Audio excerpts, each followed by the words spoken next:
Hi, everyone. David Kessler here. Welcome, welcome. When you find your way on, say hello. Hi, Eric. Good to see you.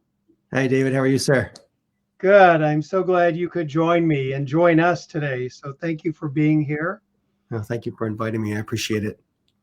When other folks come on, please give us a hello. All right. We'll let folks find a moment. You know, one of the tricky things is finding each other on this. It's a lot about refreshing. We learn as if you get there a moment early, it's not the greatest thing, but people learn to refresh. All right, Diane's here from Virginia. Diane, you're first in or first saying hello. Hey, Annie from Washington. Good to see you. Deborah's here from NoHo. I happen to know where NoHo is. It's North Hollywood. People are like, what's a NoHo? It's North Hollywood, California. Betty, hi, Betty. Betty's from Ohio. Joanne, hello, welcome. Nicole from Ohio. A lot of Ohio tonight. Hi, Tim. Hi, Robin. Oh, Tim might be Melanie. Is that true? Jessica from New Jersey. Hi, Robin from New York. Hi, Donna from Northwest Michigan. Naomi from the Bay Area. Jennifer from Alaska. Welcome. Shirley from PA. Nice to see everyone coming on this evening.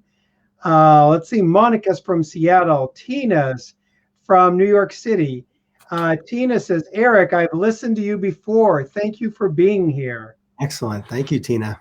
Tim says, hello from Lake District in the UK. Hi, Eileen. Good to see you. Karen from Toronto. Welcome, everyone. I'll just give it a couple more minutes for more people to find their way on. Joan's here from New Jersey. Hi, Joan. Doris from Chicago. Ketty from Puerto Rico. Hey, Ketty. Jacqueline from Alabama. Welcome. People from all over today. Vicky from California. Yvonne from Melbourne, Australia. Eric, when I went to Australia the first time, which was like 30 years ago, I walked in there and I said, oh, I'm in Melbourne. And they quickly corrected me and said, Melbourne is how Americans pronounce it. Okay. But it's Melbourne. Melbourne. Oh, very nice. Yeah, okay. I didn't know that till I got there. It's good to know. Hey, Robin. Robin says, thank you for being here, Eric. Hi, Sharon. Hi, Pat. Hi, Patricia. Michelle, Gail from Massachusetts, Colette from PA, John from Massachusetts, Janice from Vegas, Dawn from Maryland. Welcome, welcome, all of you. I so appreciate you joining us today. If you're new, you can say hello. You can say you're new, but you don't have to. Some people are talkers, others are sit back and listen. Just like in grief, you get to be who you want to be. There's no right way to do grief. There's no right way to do the group. So if you're new, I'm David Kessler. We have a guest each night, someone who's volunteering their time, which is Eric Hodgdon. I'm so glad he's here tonight. And we say hello. Like I said, if you want, I came on in response to COVID. So many people lost their grief groups, and here we are together. Yeah. So we're all here because someone we know has died. Mm-hmm. So I like to start off with just a moment of silence in their honor. So if you join me in a moment of silence, send them love if you feel like it.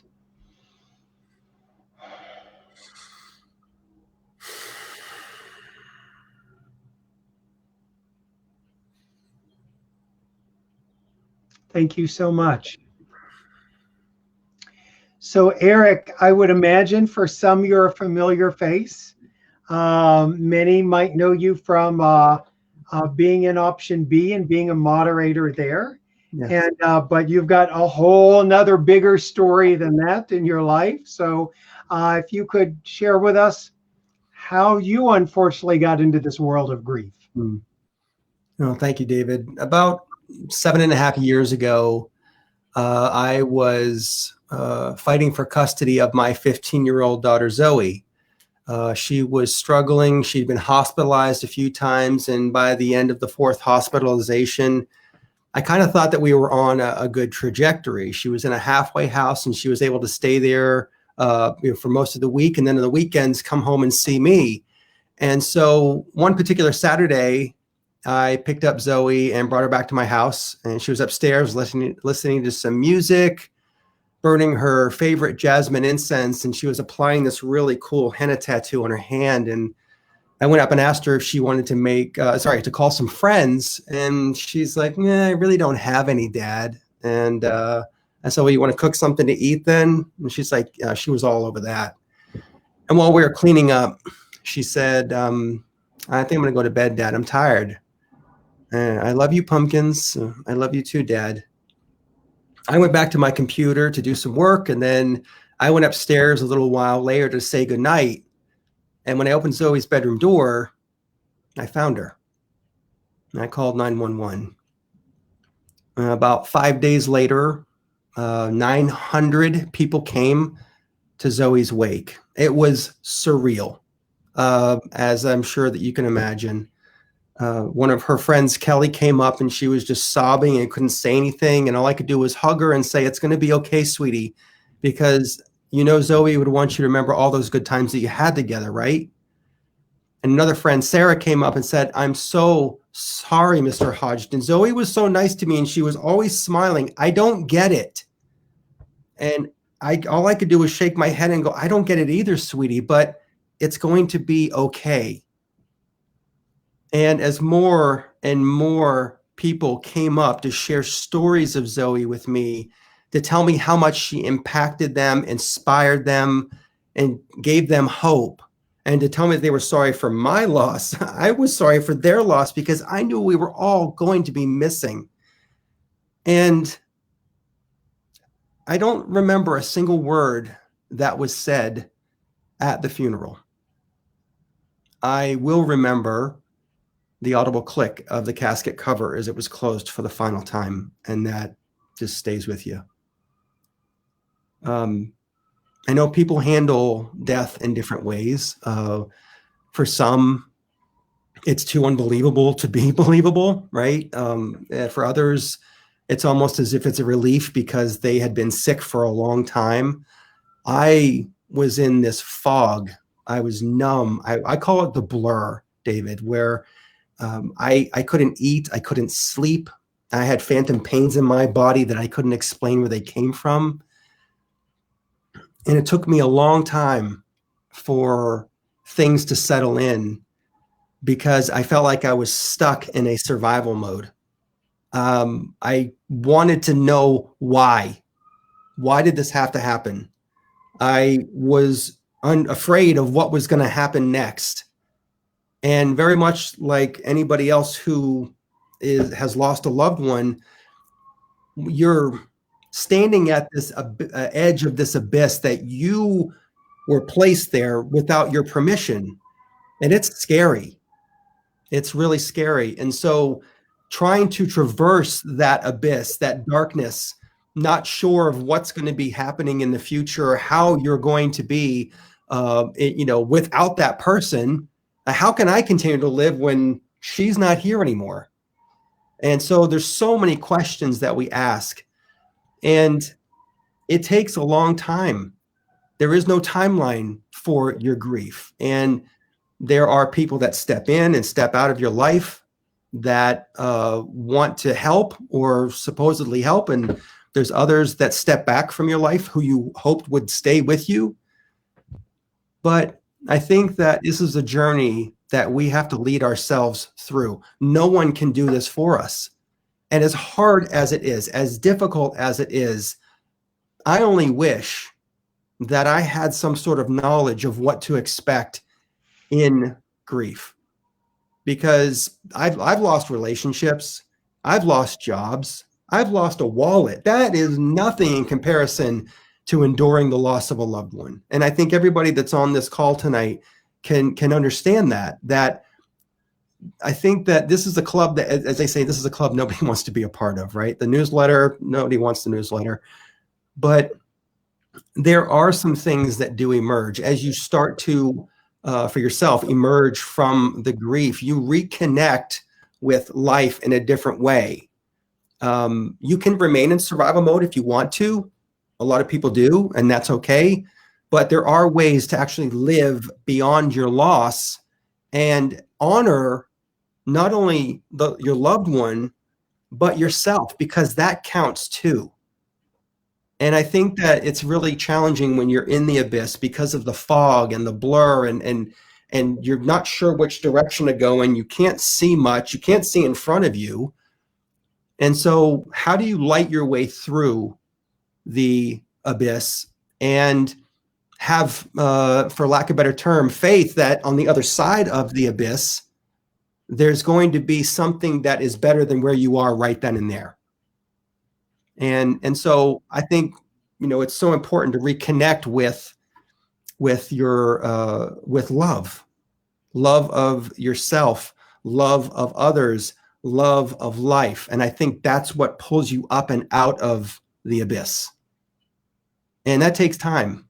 I think for anybody that's lost a loved one, I don't think that there is a, if grief is new and you're angry or you're sad and you're just feeling so many emotions, you're on the emotional roller coaster and you're not sure how to get off of that.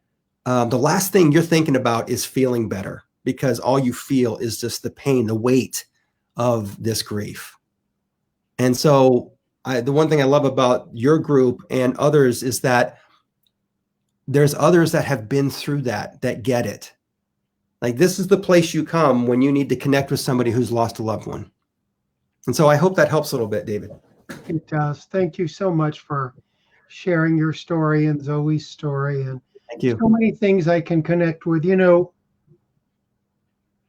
One of the things you talk about love. Mm-hmm.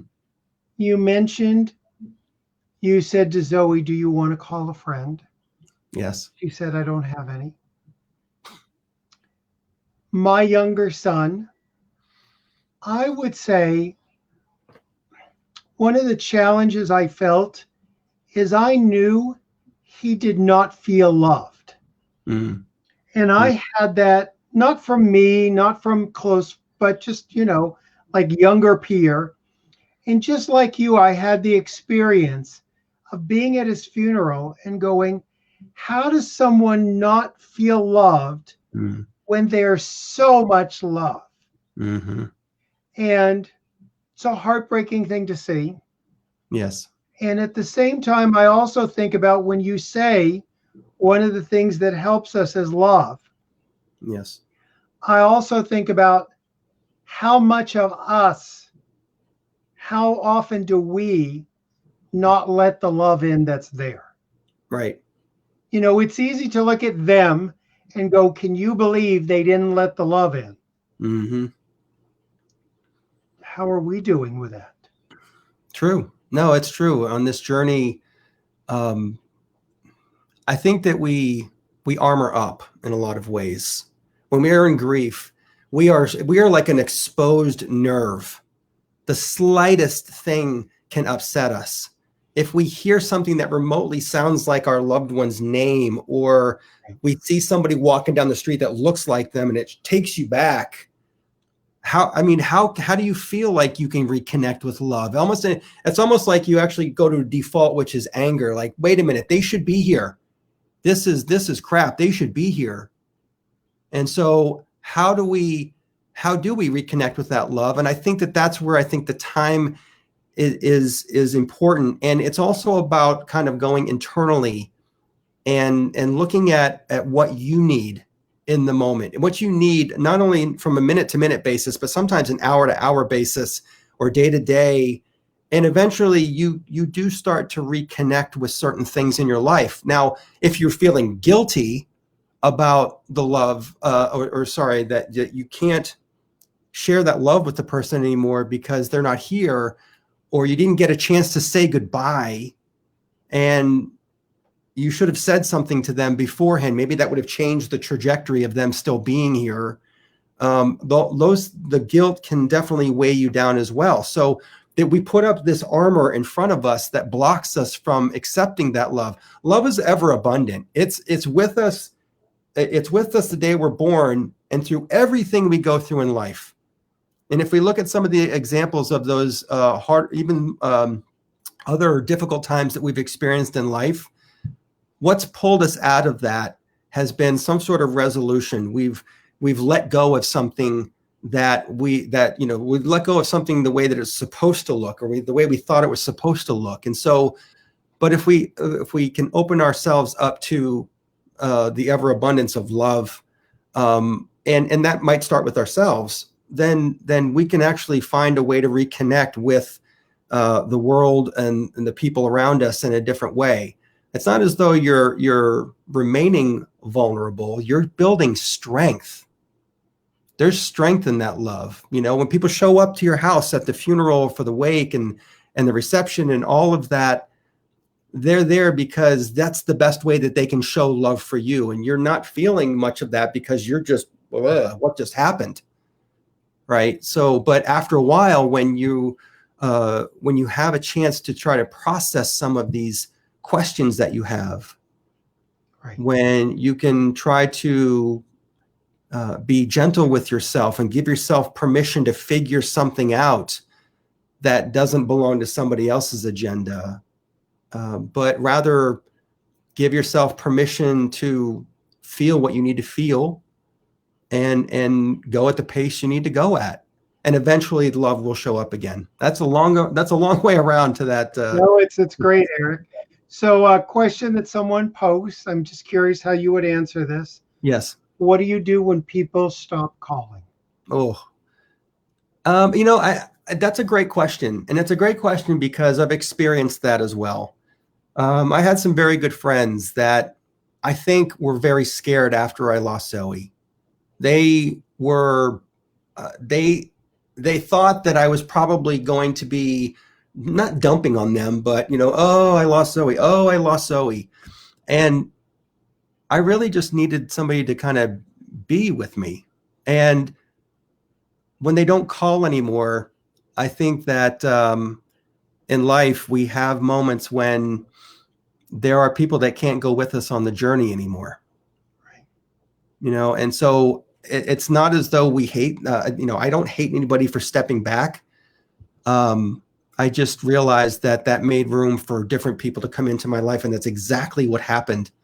When they stepped back, other people came into my life, and they've actually walked with me along my journey to help me even more so. And I don't have any ill will against the person that didn't call.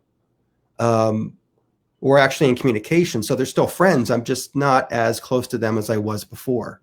Right. And it's a difficult thing to navigate, for sure, especially if it's a family member or a best friend. But I think that there are gifts that are left behind when we lose a loved one, David. I think these are gifts that we are to find, whether that's new connections. I've met probably 5 to 10 people that I would never have met if Zoe was still here. And I miss Zoe every day, don't get me wrong. But I feel like those are gifts that she left behind for me to meet these people. And some of them are pretty like you. I don't know if I'd be talking to you if Zoe was still here. Of course, I wish Zoe was still here, but that's not the case. And so, yeah, that's where we're at. And it's interesting because, like you said, it is hard to navigate. I mean, I can remember I've told this story before.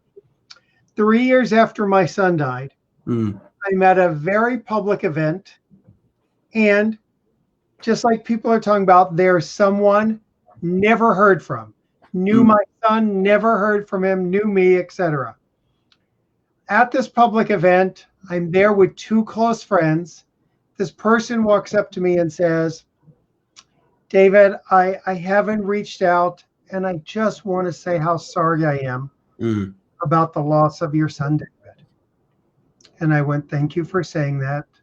Then there was some small talk. Then he walked away.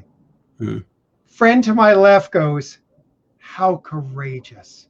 How courageous that he found that in himself after 3 years to come and talk to you. Friend to my right goes, courageous. How cowardly that, like, when you're fine is when he finally shows up and does that. And he really did it to relieve his own guilt. Yeah. And I remember in that moment being the hurt person in grief, like ping pong between like, wait, which is the reality here? And it is confusing. And, we live in such a, as you know, a grief illiterate society. Right. that they don't know how to do it. Yeah. People, I think I think when people step back from your experience, they Right. don't want to feel what you're feeling. Right. Humans are the most meaning-seeking, emotional, social creatures on the planet. And so we seek meaning in everything that happens in our life. Why? Because it makes us stronger, makes us smarter, makes us more wise, so that the next time when something happens, we're able to deal with it. We're emotional, and emotions have helped us survive for 250,000 years. That's just wired in us. And we're social. We need to be with people. But when we're with people, others, there could be a sense of awkwardness, like, oh, geez, do I even talk about this? Think about a time when you know somebody who's maybe lost a relationship. You know, do you want to bring it up to them? Do you not want to bring it up to them? But in the case of a loved one, this is much deeper because it's actual pain. And we feel, in order to make connection, in order to empathize, we feel what other people are feeling. And we don't want to, and somebody steps back, they don't want to feel that. And so it's not incumbent upon us to be able to control how somebody else feels. What is incumbent upon us is to be able to find our way through the path of grief on our own terms and however it needs to happen for us. And I like to say that grief is like a fingerprint, that there are similarities across each experience, but each experience is unique to us. Right. And it's so important that we honor that experience, because I think it can help us heal not only faster, we can collapse the time, but we can also connect with different things along the path that actually help us get stronger. And again, it's not about putting the armor back on. It's about building the strength up so that you feel like you can walk in parallel. Not only, you're still going to be in grief. We're going to be grieving till the day we take our last breath. But we can do things in parallel, meaning we can honor our loved one and still live beyond our loss. It's okay. You know, and so the way I like to frame this as well is that, think if the situation was reversed, David. What if you were not here and your son was here? And anytime you're feeling guilty, that you maybe didn't say enough or do enough for the person that you loved, put yourself in those opposite shoes and say, well, would you want your son to live his life or to live a life of guilt? No, you would want him to live his life. You'd want him to be happy. And so let me push back on that real quick. Okay, go ahead. And I'm going to push back embodying people who I've talked to forever, because I can tell you're someone who you can do good with the pushback. Go for it. So you give me the reverse. Mm-hmm. What if I had died? Mm-hmm. I'm with you until I say, but Eric, if I had died first, that's the order of things. Mm-hmm. That would have been okay, Eric. Right. It shouldn't have been my son. I mean, it's hard for me to do a role reversal when it's my son. Yeah. No, it is out of order. That's, I think, where people get really, I see them like catch on that. Sure. I think when it comes to kids, that's definitely a catch, because that isn't the order of things. Right. You know, I thought my purpose was to raise Zoe, you know, and so now it's a much different. It had to shift after that. Like our only purpose in life is not to care for the one that we love. There's a greater purpose for being here. But to go back to that point that you were just making about, you know, the role reversal, I've spoken to many folks who have lost spouses, and, you know, they were just starting their retirement, and 3 months into the retirement, one of the spouses dies suddenly. And they're like, what? Wait a minute here. Time out. That wasn't supposed to happen. You know, so I can definitely see that point. And when things are out of whack like that, that is another element of grief that you have to reconcile. Right. You know, with that being out of order, like you were saying. And see, you and I, because we're both bereaved parents, we can wrestle in the dirt about that. Mm-hmm. You know, when it's like someone who's not a bereaved parent, you know, you're just in that argument that I always hear about, but you don't understand it. So you and I can sort of wrestle, unfortunately, as equals in this horrible group. Yes. The other thing you said that was so true is the thing about people wanting to avoid the pain. Mm-hmm. I have the experience before I was a bereaved parent. I was a grief expert. I've been a grief expert for 40 years. I Mm. can tell you, everyone's been avoiding me. Like at a party, I'm not the person you speak to. I'm the carrier of the pain. So when people go, you don't know what it's like, I'm like, yes, it's Mm. grief. It's Yeah. not Eric, it's not David, Mm-hmm. it's not Cynthia, it's not Bill. Mm-hmm. People don't want the pain. And one of the things I remember when I thought about people who were staying away and avoiding me after my son died, I thought, if I could leave this pain, if I could avoid this pain, I Mm-hmm. would leave me too, actually. I wouldn't call me to come hang with me. I would as a friend, but I did understand, like, this is some horrible crap here that, Yes. like, who wants to be around this? Mm-hmm. You know?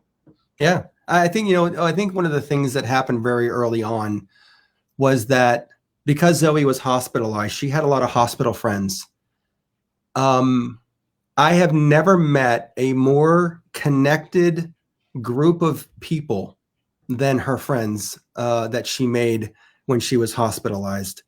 They are so raw and they're just full of love. It's like collectively, all of them remind me of Zoe.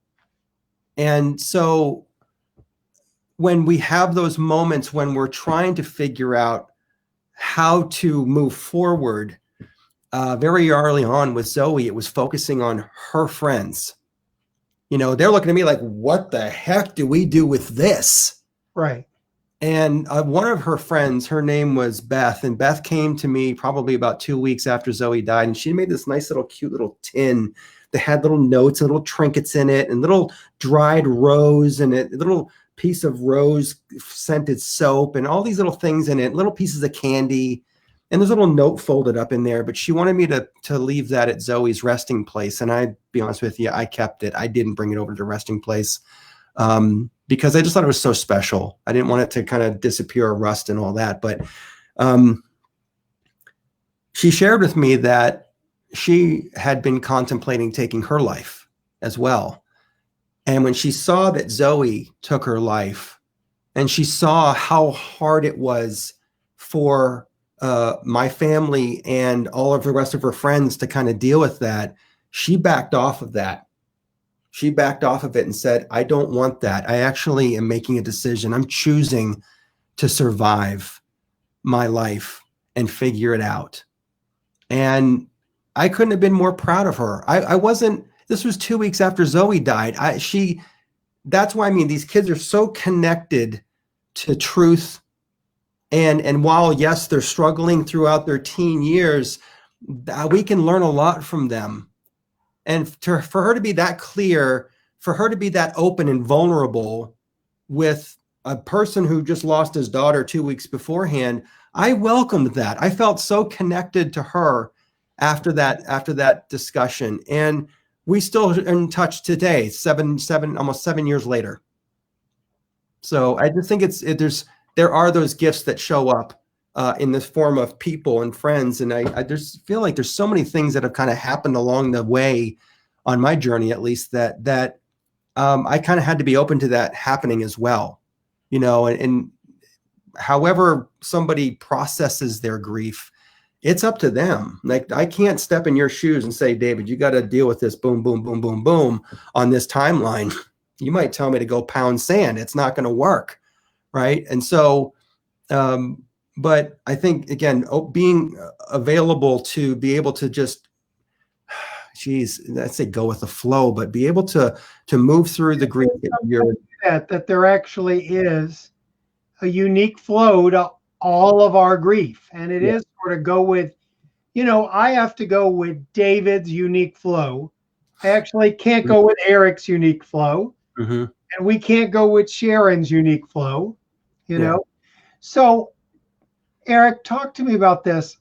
Sure. As a parent, I think we all feel responsible for our children's happiness, our children's life. Yes.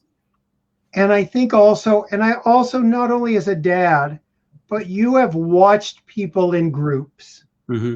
You have seen comments. You've seen how parents beat themselves up. Mm-hmm. Well, it's not even parents. Yeah. Anyone who's had a death by suicide Mm-hmm. beats themselves up. Yes. What's that been like for you as a dad and as someone who's been watching people do it? Well, you just sparked a memory. It took me probably about 3 months to go back to work full time. And I was living in Boston at the time, the Boston area. And so I would take a commuter rail in from the town I lived in into Boston. And I remember one day, or just for a while there, probably about 4 months in, every time I'd get off the train, I would get into my car, and it was a 2-mile drive from the train station to my house. And inevitably by mile 1, I would start crying. In fact, I realized the other day that I was driving by the street that I used to live on with my girls earlier. And I don't know if it must have just subconsciously triggered me, but I would start crying until I got home. And then one day I got off the train, and the second I shut the door, David, I started crying. And I was just yelling at myself in the car. I'm so sorry, Zoe. How could I let you die? I could have done more for you. And it was overwhelming me. And to the point where I was crying so hard that my windows were fogged up and I had to roll them down. Now I'm embarrassed because my eyes are just beet red, and I didn't care. I was just so angry and frustrated and guilty about what had happened. And I got about 3/4 of the way home on that drive, and I yelled it out again. I'm so sorry, Zoe. I should have been a better dad for you. And it was as if Zoe was sitting in the car seat next to me, David. I heard her say, Dad, cut it out. I'm okay. Jeez. And I kind of froze for a second. And I thought to myself, what am I doing? What am I doing?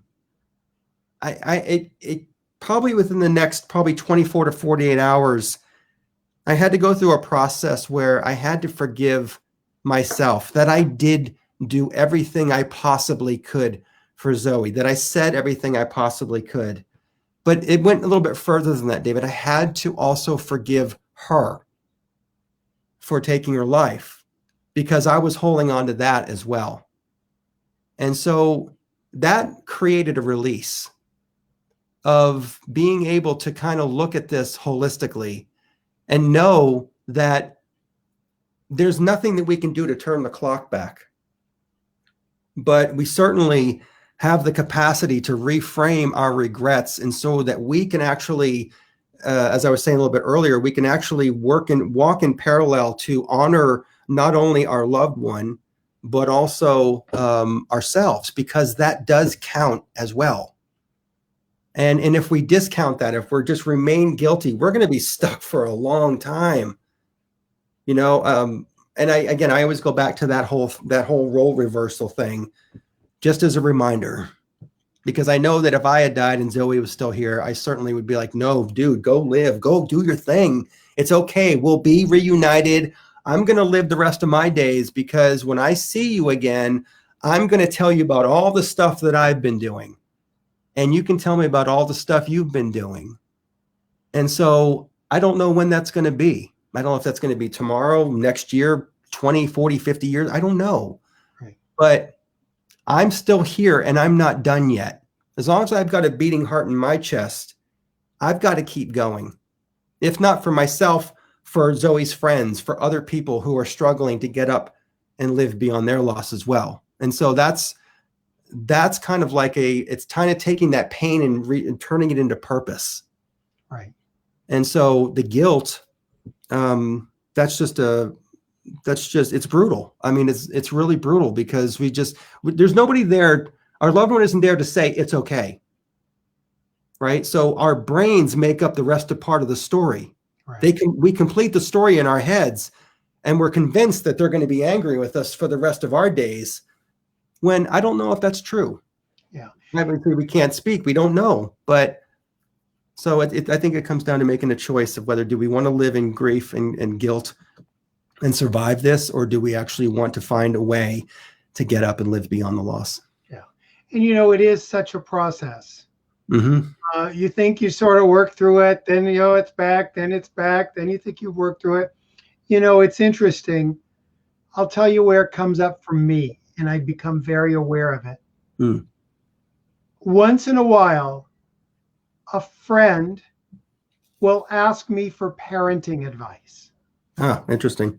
And I will go, really? You sure you want to ask me? I mean, I got one in the ground. You sure I'm your go-to person? And I mean, in that moment, they'll say to me, are you kidding? Of course I want to go to you.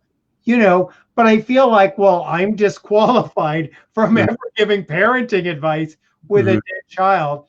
Right. And it's interesting to see, like, obviously I have an unconscious belief that clearly I screwed up. Mm-hmm. And, and they're amazing reminders that, like, no, still want parenting advice. You didn't screw up. Mm-hmm. A couple of people have asked, is that Zoe in the background? Yes. So this picture that's behind me up on the top of that bookcase, I picked up Zoe from one of her hospitalizations. And as you can see there, she's kind of playing her ukulele.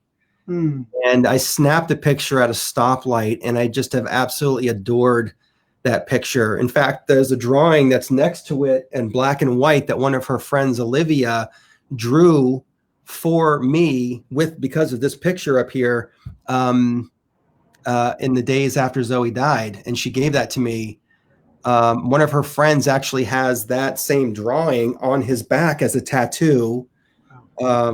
Zoe drew that Buddha up there on the wall. And the picture that's right there, that's on the wall, is Zoe a week before she died. And whenever I look at that picture, I had that picture up in her bedroom for about 5 years, David. And I think, like many others, especially if we lose a child or even a spouse, it doesn't matter, a loved one, it's really hard sometimes to kind of part with their things or to change anything in the house because, oh my gosh, if I change that, I'm getting rid of that person. And that's not the case. And so I would go up to Zoe's room and sit there when I was struggling through this. And there were some days when I went through probably about 40 tissues, a half a box of tissues, just sitting up there sobbing. And I remember this one day specifically, I was sitting on her bed, just looking at all of her stuff, not disturbing anything. And I looked at that picture that's right there. And that look on her face is like, Dad, it's cool. It's okay. And so I always go back to that if ever I'm upset, that's a reminder to just be, because that was one of Zoe's favorite statements too, just be. And sometimes that's all we can do, especially in our grief, is to just be. You okay with answering a couple questions? Absolutely. All right. So if anyone has questions, put them down. Someone says, do you get support for your grieving process? Yeah, actually I do. I mean, there's many different ways to go about that. Again, not one size fits all. Right. Some people look at online support groups. Some people go to counselors. Some people go to therapists. Some people get a coach.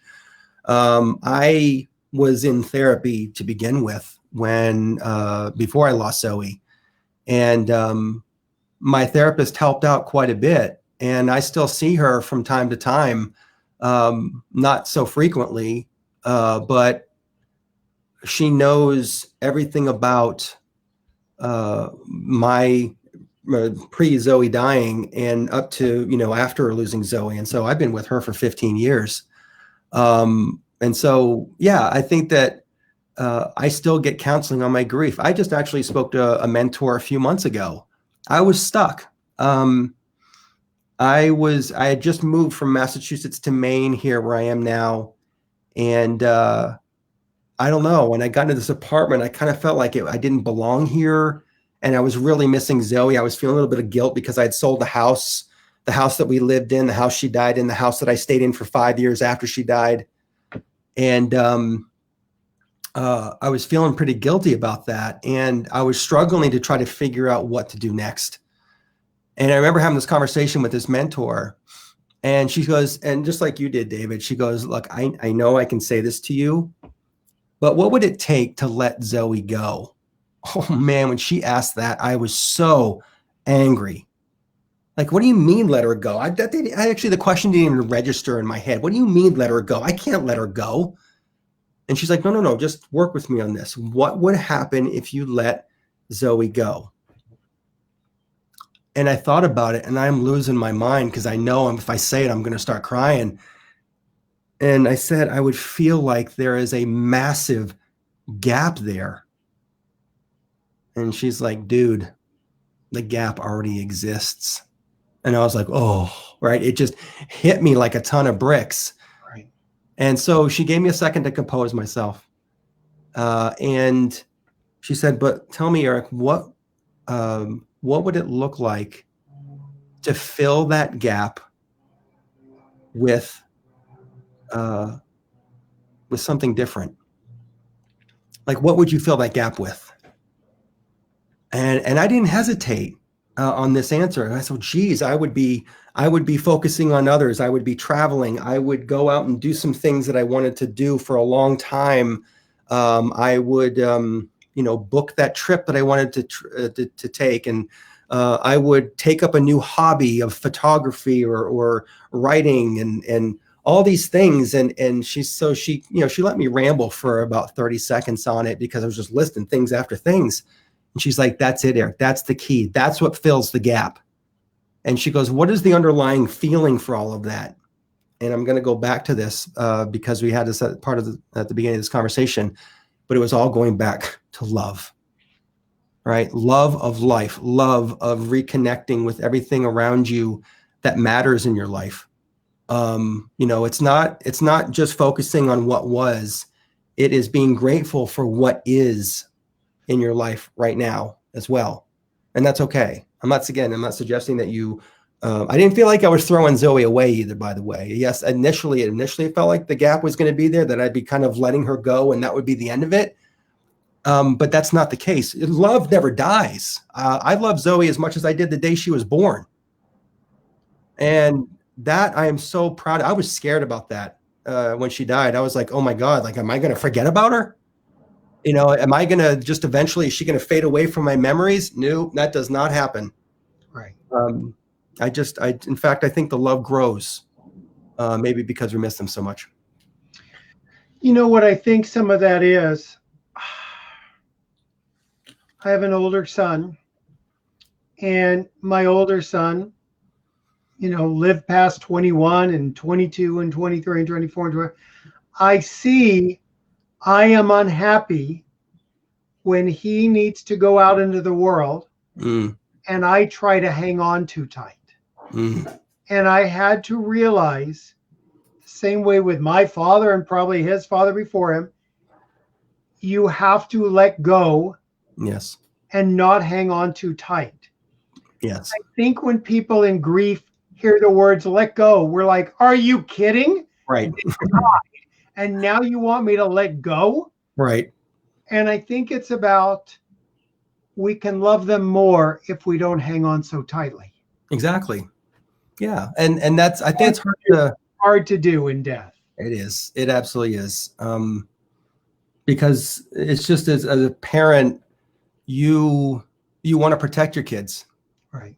Even now you want to protect your kids, and I think it's scary, no matter who we lose, whether it's a parent, a child, a sibling, a friend, a pet, we want to make sure they're okay. How do we know if they're okay? And that's just, that's another question you have to reconcile.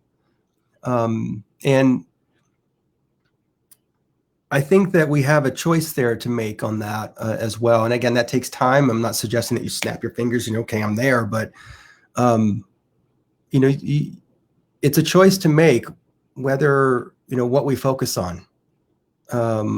And I just know that, if I'm going to be focusing on those things that are going to keep me stuck, I'm going to remain stuck, and that's going to compound, and it's going to get deeper and deeper, like I was before I spoke to that mentor that told me to, dude, let go.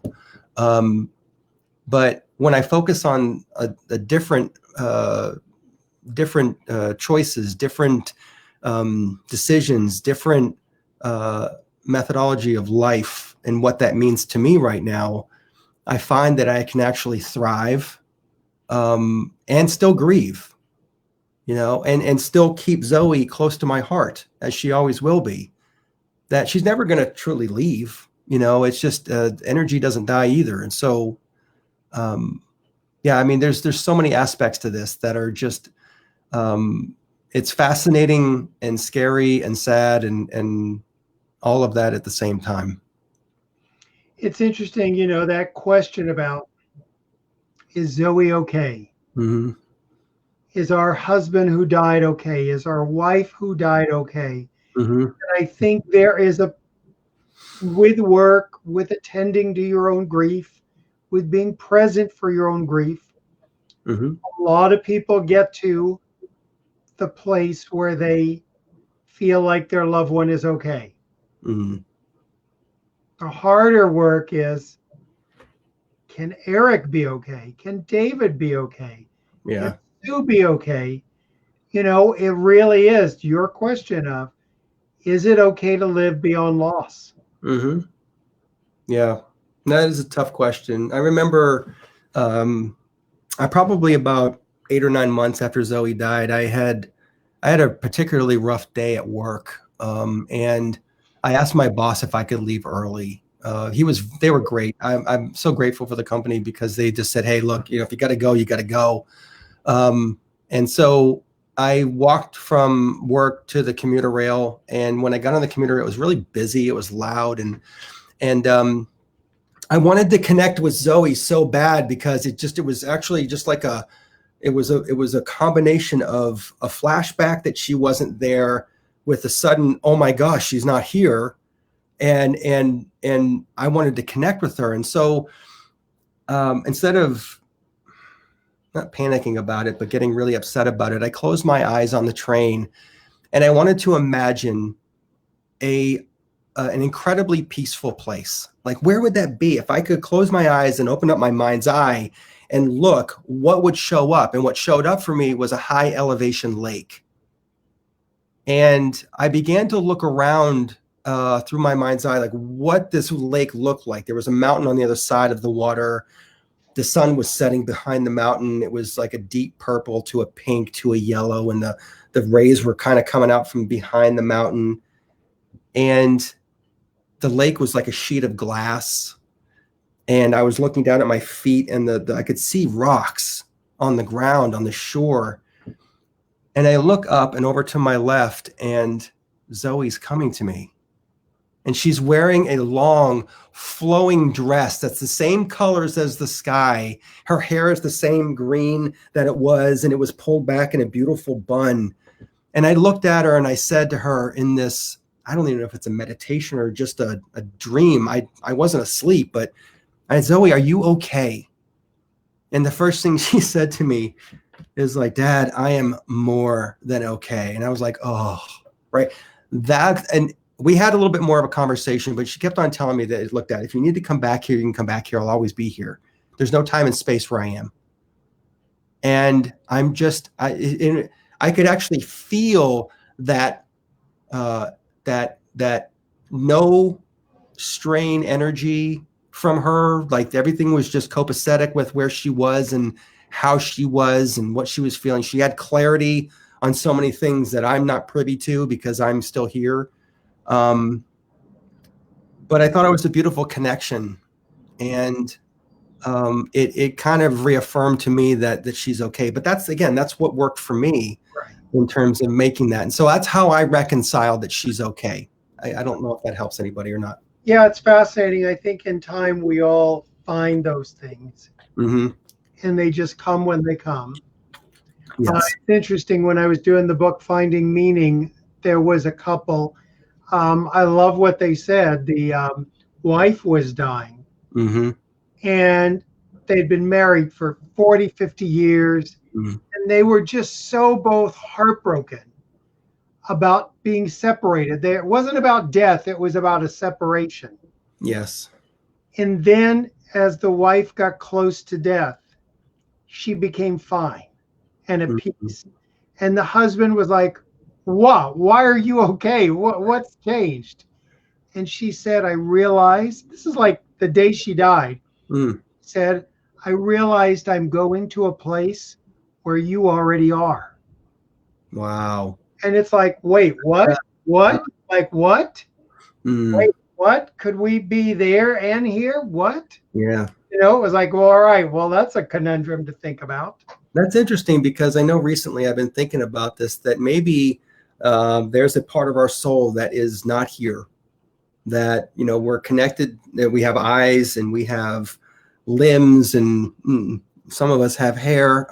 There's just certain things that we physically can feel, but I think there's a lot that we don't understand about, what's beyond this life and this world. And so I don't know about you, but I choose to stay open to it because I'm fascinated by Right. folks that have had either some sort of peace or some sort of, just acceptance that, okay, I'm done here. I've done what I needed to do. It's time to go. And whether that's 15 years, 5 years, 2 months, 5 minutes, or 105 years, it's just, we're here for why we're here. And whether that is to affect somebody else's life or to impact others, what legacy are we leaving on this planet after we're gone? Right. So, and I know Zoe did that. She left a legacy that, she did more, as far as I'm concerned, she did more in 15 years than a lot of people do in 90. And not knocking anybody down here. I just feel like, the people that she impacted, the letters that I received a stack of letters from people after she died. You don't have no idea what your daughter did for me. Your daughter taught me how to play the ukulele. This is one of the counselors at the hospital. She Wow. didn't. So it's all that. That's what I mean. The impact of what you're leaving here on this planet is just super important. And so while we have a beating heart in our chest, how can we take our pain and turn that into purpose so that others don't have to necessarily go through the same thing that we're going through? And again, that's not for everybody, and I'm not suggesting it is, but there is power in helping other people, Right. sharing your scars with them and with the lessons you've learned, so Right. that maybe you're easing somebody else's pain, just a iota, but that's a lot. Right. Right. You know. It is a lot. It is a lot. Eric, thank you for sharing Zoe today with us. Thank you so much, David. I really appreciate it. Appreciate your wisdom. For people who are here watching and people who watch this in the replay, how can we find you? Tell us about your book. Give us your 411 on everything. I appreciate that, David. What I've been focusing on, this is my life's work now, and I'm building a system to help people get up and from sudden setbacks and live beyond their loss. And I do a lot of that through one-on-one coaching. And I really love that because it lets me connect with people and help them to get up and move past what they're struggling with, those setbacks, being stuck. And I'm super grateful to be able to working with people and to see the results that they get, where they're able to say they've got a clear understanding of what's next in their life, being able to understand not necessarily why did this happen to me, but why is this happening for me? Right. And also to find some meaning in life, like your book, Finding Meaning, right? There's a reason why we're here. And so it's about understanding what's going on now so that you can explore what's next in your life. And so I've decided to coach. I mean, this has been going on now for a couple of years, and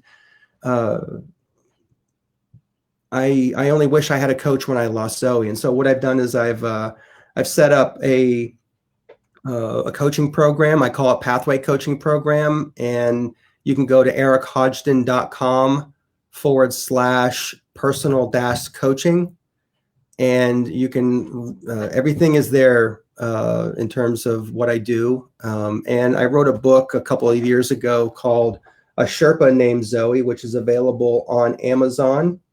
And I've been grateful. I'm grateful that others have read it and picked it up and have gleaned, even if one nugget of hope in their grief journey.